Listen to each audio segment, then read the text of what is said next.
Boa tarde, ministro. Eu sou a favor também da destinação de 100% dos royalties do petróleo para a educação. Lamento que no dia que o projeto do Zaratini foi posto em votação, infelizmente eu estava numa outra atividade designado pela Câmara, que era a discussão das reformas do Código Penal promovido pela OAB. O projeto entrou de última hora na pauta, então lamento muito não ter estado aqui para dar meu voto a favor do projeto do governo. Mas hoje foi divulgado um perfil dos municípios brasileiros pelo IBGE, e apontou, por exemplo, entre muitos pontos que ele aponta, diz que apenas dos 565 mil municípios brasileiros, apenas 79 contam com algum tipo de legislação favorável à população LGBT.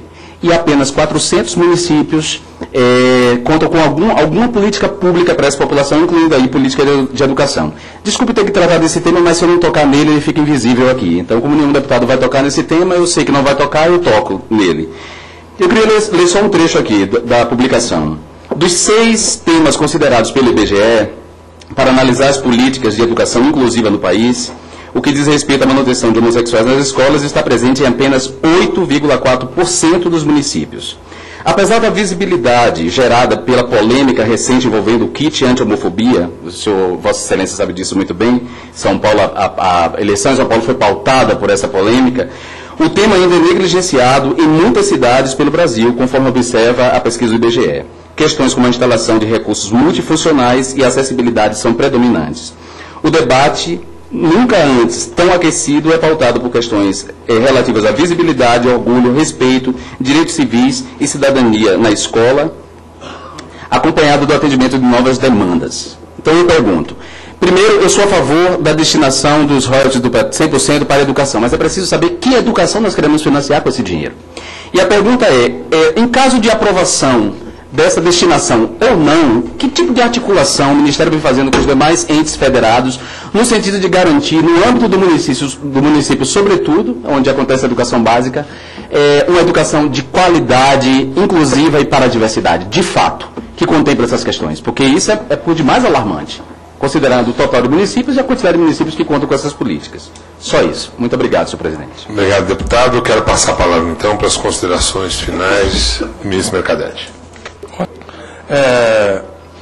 João Williams, em relação ao aumento da verba, eu fiz uma apresentação aqui, grande, desde a creche até o Ciências Sem Fronteiras. Você não pôde participar de tudo, mas alfabetização na idade certa, o Brasil Carinhoso, o ensino médio, o Pronatec, o ensino técnico profissionalizante, as cotas, o ensino universitário, a expansão. Então, o financiamento ele diz respeito a tudo isso.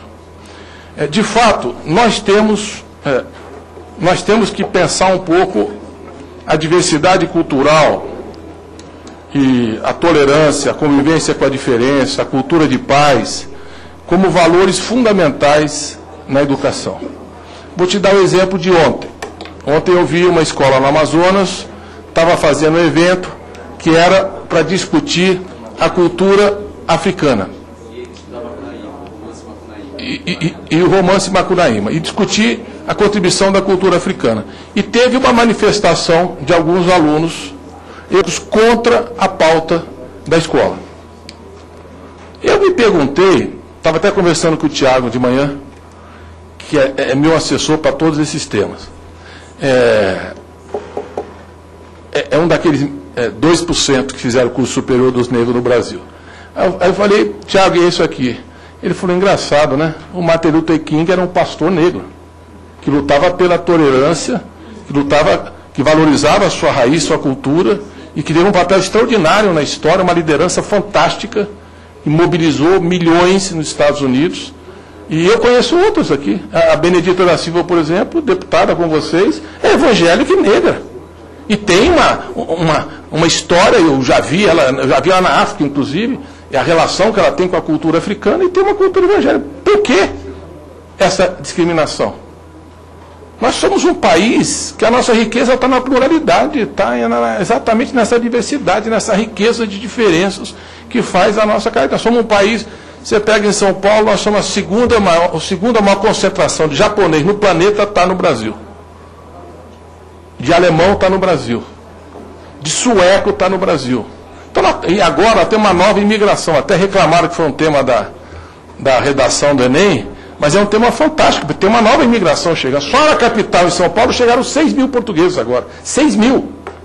A Câmara de Comércio Brasil-Portugal está fazendo lá incubadora de empresa, assessoria, acompanhamento, está chegando. Eu fui O Império migra para a colônia.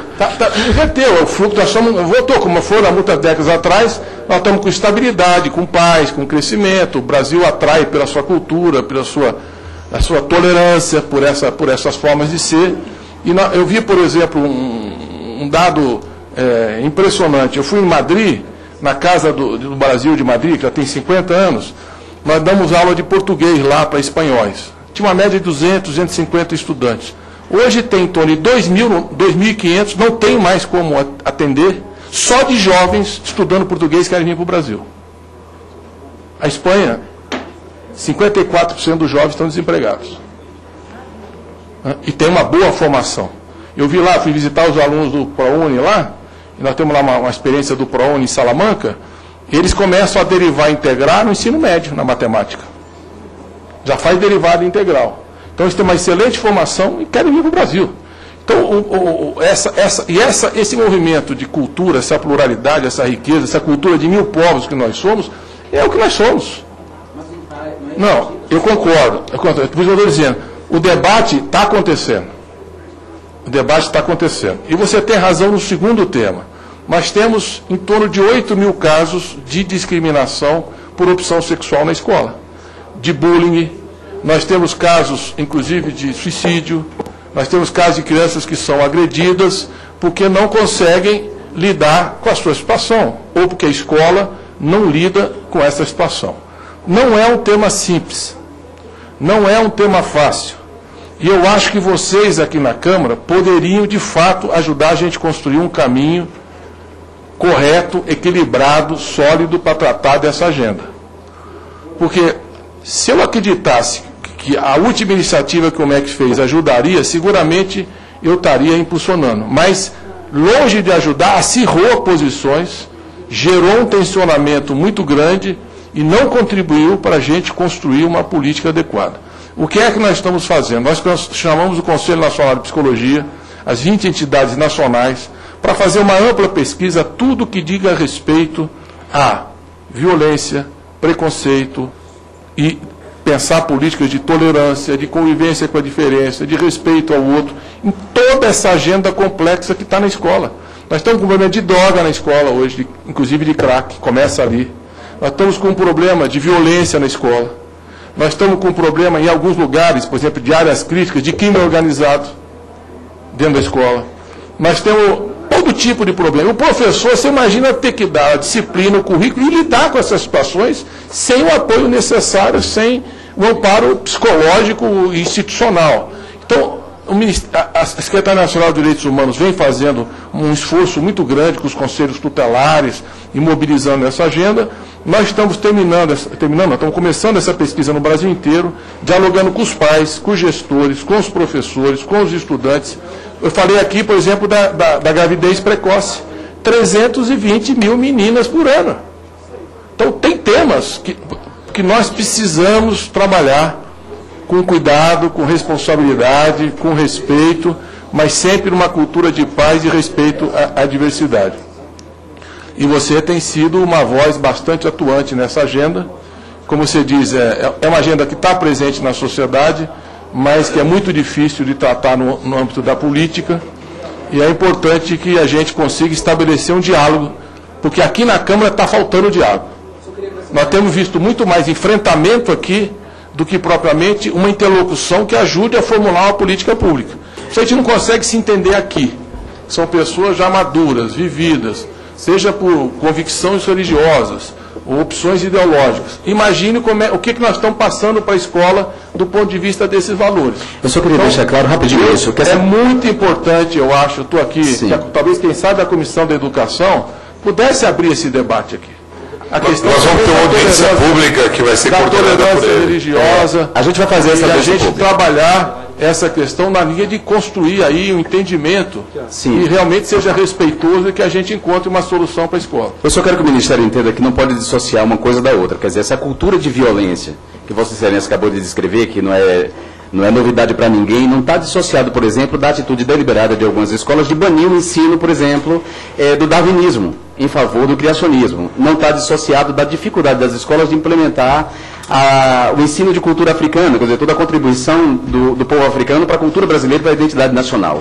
Uma coisa está ligada à outra, está ligada à ausência do Estado em relação no que diz respeito a convicções religiosas, ou opções ideológicas. Imagine o que nós estamos passando para a escola do ponto de vista desses valores. Eu só queria deixar claro rapidinho isso. É muito importante, eu acho, estou aqui, talvez quem sabe da Comissão da Educação pudesse abrir esse debate aqui.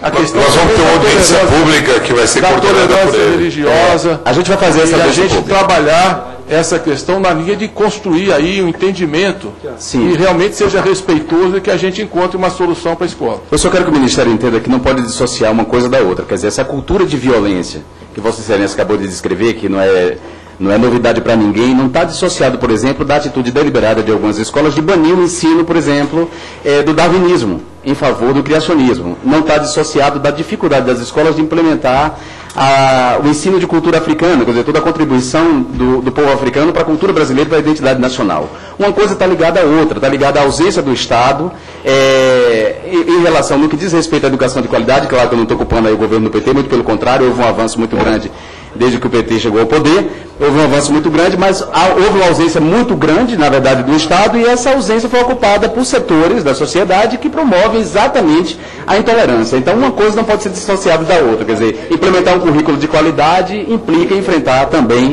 a cultura de violência na escola. E eu termino dizendo o seguinte, você imagina, quando a gente fala da escola, por exemplo, em São Paulo nós estamos tendo uma média nos últimos meses, mais de 90 policiais assassinados, mais de 600 pessoas assassinadas. É isso. Na Bahia são 30 mil. E isso, não, São 30 mil. então isso está na escola. Esse ambiente está na escola. Né? A periferia de São Paulo hoje, em algumas regiões, vive um clima de insegurança, de medo, de como o Rio de Janeiro, em áreas críticas, até a Cláudia Costin desenvolveu. Está ligada à outra, está ligada à ausência do Estado em relação no que diz respeito à educação de qualidade. Claro que eu não estou ocupando aí o governo do PT, muito pelo contrário, houve um avanço muito grande desde que o PT chegou ao poder, houve um avanço muito grande, mas houve uma ausência muito grande, na verdade, do Estado, e essa ausência foi ocupada por setores da sociedade que promovem exatamente a intolerância. Então, uma coisa não pode ser dissociada da outra, quer dizer, implementar um currículo de qualidade implica enfrentar também a cultura de violência na escola. E eu termino dizendo o seguinte, você imagina, quando a gente fala da escola, por exemplo, em São Paulo nós estamos tendo uma média nos últimos meses, mais de 90 policiais assassinados, mais de 600 pessoas assassinadas. É isso. Na Bahia são 30 mil. E isso, não, São 30 mil. então isso está na escola. Esse ambiente está na escola. Né? A periferia de São Paulo hoje, em algumas regiões, vive um clima de insegurança, de medo, de como o Rio de Janeiro, em áreas críticas, até a Cláudia Costin desenvolveu a experiência da Escola do Amanhã para tentar exatamente criar uma política pública inovadora nessas áreas e novos valores. Então, acho que tem um grande esforço e termino como eu comecei sobre essa agenda. Se eu pudesse fazer um apelo aqui à Câmara, fosse que a gente conseguisse sentar na mesa e discutir isso com mais calma, com mais profundidade, com mais respeito mútuo, para tentar encontrar uma linguagem comum que ajudaria muito o MEC a encontrar também um equilíbrio no tratamento desse tema tão sensível. Então, parabenizando aí vocês pela luta, agradecer a presença, o MEC está inteiramente à disposição. Peço desculpa que às vezes encontrar aí um pequeno desequilíbrio na agenda, mas é muita coisa, poucas pessoas para dar conta de muitos serviços e realmente nós estávamos numa fase muito crítica esses meses aí, Enem e Pacto Nacional para a Profissão na Idade Certa, mas sempre que nós fomos convidados aqui ou convocados, estaremos presentes e particularmente eu que passei uma parte importante da minha vida, sei a importância que tem esse espaço, o quanto é difícil chegar aqui, o papel que o parlamentar tem e a obrigação do Executivo de respeitar e valorizar essa. Então, diferente de outros, eu amassei muito barro antes de ser ministro da Educação. E já fiz muita questão de ordem, muito embate aqui na comissão e no plenário, portanto, pode ter certeza que na nossa gestão nós vamos respeitar integralmente o parlamento E aí do secretário que não vier mais nas audiências aqui da comissão. Muito obrigado. Nós que agradecemos, ministro.